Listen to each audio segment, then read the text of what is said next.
Budget 2021, les consultations présidentielles telles que initiées par le président Félix-Antoine Tshisekedi Tshilombo le 3 octobre dernier, tels sont les sujets qui vous seront développés dans cette émission Décryptage, une émission d'actualité que nous avons l'honneur pour vous de recevoir le président Dieudonné Fikiri. Qui dit président, il est président d'un parti politique FNSD, il est aussi sénateur. Bienvenue, messieurs les sénateurs Dieudonné Fikiri.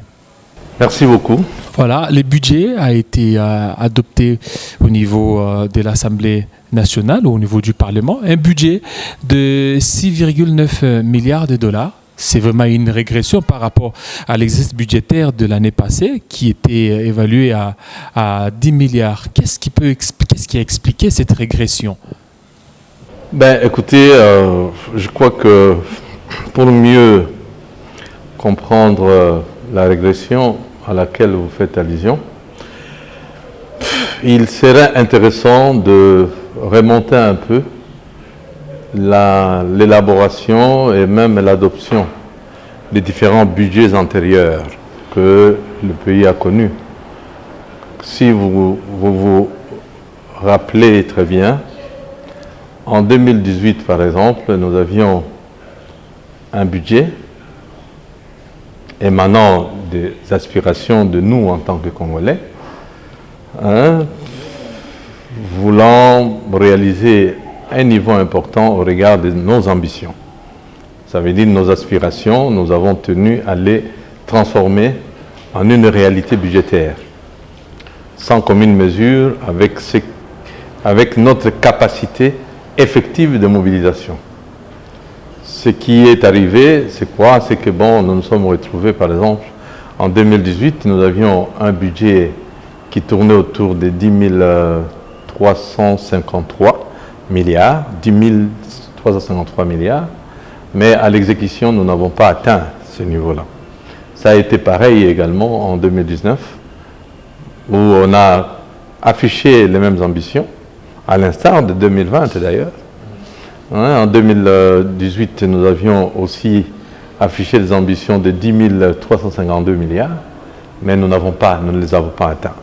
En 2020, nous avons poussé notre ambition un peu plus loin en situant le budget à plus ou moins 18 000 et quelques milliards, 500 et quelques milliards, qui représentait près de 10 milliards.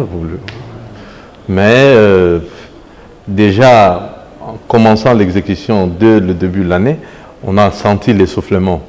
Les 2 premiers mois de l'année 2020, le mois de janvier et le mois de février par exemple, nous n'avions pas atteint les niveaux prévus des recettes à mobiliser pour les 2 mois. Nous nous sommes retrouvés avec des déficits d'ailleurs. Malheureusement, Covid est venu s'ajouter à ces complications, difficultés de mobilisation. Nous étions obligés de mettre en place un collectif budgétaire qui a revu à la baisse d'ailleurs et qui a ramené le niveau de nos recettes à ce qu'on a vécu antérieurement, parce que je peux vous dire qu'en 2018 par exemple, les recettes internes n'ont été mobilisées qu'à hauteur de près de 4 milliards de dollars. En 2019, c'est la même chose, on a tourné autour de 5 milliards et aujourd'hui maintenant avec le collectif, nous allons tourner autour de 5 milliards 3 et là j'intègre déjà les recettes extérieures attendues des partenaires. Sinon, notre budget de cette année ici, au regard des recettes purement internes, ça va tourner autour de 3 milliards 8, tout au plus 4 milliards. Est-ce que ce budget ne répond pas aux exigences des institutions de Bretton Woods? Non, bien au contraire. De FMI. Non, bien au contraire, parce que les institutions de Bretton Woods ont toujours eu des difficultés avec nos gouvernements antérieurs, parce que nous avons toujours voulu élaborer des budgets au regard de nos aspirations, sans tenir compte de la réalité sur le terrain, ça veut dire de capacité effective de nos régies financières à pouvoir mobiliser. Je viens de vous dire que les 3 dernières années, les budgets définis ont été d'une certaine hauteur. J'ai parlé de 10 milliards pour ce qui est de 2020, mais nous tournons aujourd'hui autour de 5 milliards 3, je viens de vous dire. Vous comprenez? La même chose en 2018, le budget, ça a tourné autour de 5 milliards. En 2018, 4 milliards. En 2019, 5 milliards. C'est ça la capacité effective de nos régies financières.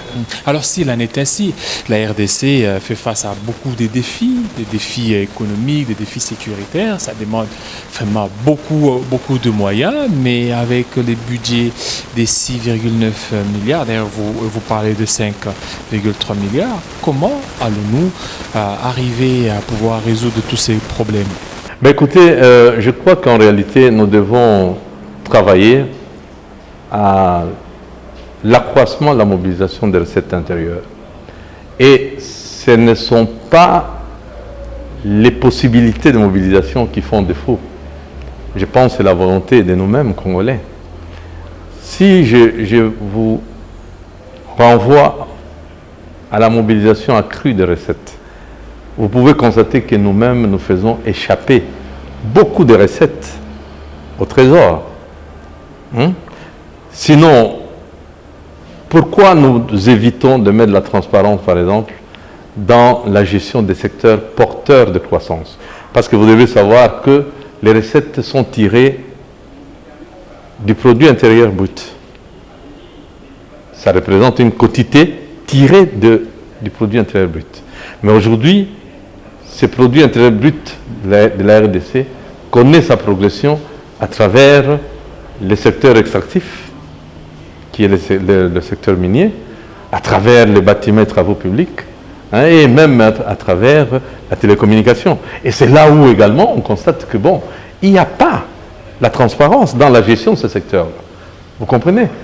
Le secteur minier fait échapper beaucoup de ressources, par exemple, au trésor. Alors, comment voulez-vous qu'on puisse résoudre les problèmes auxquels nous faisons face? Nous-mêmes, nous les constatons, tout en ne veillant pas à l'accroissement des recettes. Nous entretenons nous-mêmes l'absence de transparence. Et aujourd'hui, je peux dire que, bon, moi, personnellement, je félicite ce qui se passe aujourd'hui en ce qui concerne la transparence, parce que je crois qu'en réalité, l'approche, il y a des gens qui ne sont pas contents de réaliser que les résultats des audits qui se font aujourd'hui à travers l'IGF ne soient pas communiqués. Mais en fait, c'est une façon de rendre transparente la gestion de la nation, de manière à ce que, parce que cette gestion nous concerne tous, nous devons être au courant de ce qui se passe. Et cela peut décourager toutes ces fuites que nous constatons. Si je vous donne des exemples en matière de fuite de recettes, la fraude, rien que dans la vente de gisements, par exemple, mais il y a beaucoup de ressources. Nous suivons nous-mêmes dans l'actualité des gisements qui sont achetés à 300 millions, mais qui sont revendus à 1 milliard 600 millions. Ça, c'est des recettes qui échappent au trésor. Mais alors, nous ne devons pas chercher une chose et son contraire en même temps. Mais non, face à cette situation, vous, en tant qu'expert, qu'est-ce que vous pouvez prodiguer comme conseil, certainement au gouvernement, pour faire face aux exigences du FMI et aussi à celles de la situation socio-économique, parce que c'est devenu beaucoup plus pressant pour le gouvernement de pouvoir répondre positivement à toutes ces exigences. Mais évidemment, parce que quand je regarde aujourd'hui le Fonds monétaire, je peux dire que ce ne sont pas des exigences du Fonds monétaire, ce sont les exigences de la bonne gestion d'une nation. Vous comprenez? Aujourd'hui, le Fonds monétaire demande quoi? Le Fonds dit, moi, j'accepte d'entrer en programme avec vous. Je vais devoir jouer en tant que catalyseur des ressources extérieures. Ce sont des ressources publiques extérieures. Les gouvernements qui consentent des financements à notre pays à travers le programme à être exécuté avec le Fonds monétaire ont des comptes à rendre aussi à leur population, que nous assistons ce pays-là, qui affiche quand même une bonne tenue de ses finances publiques.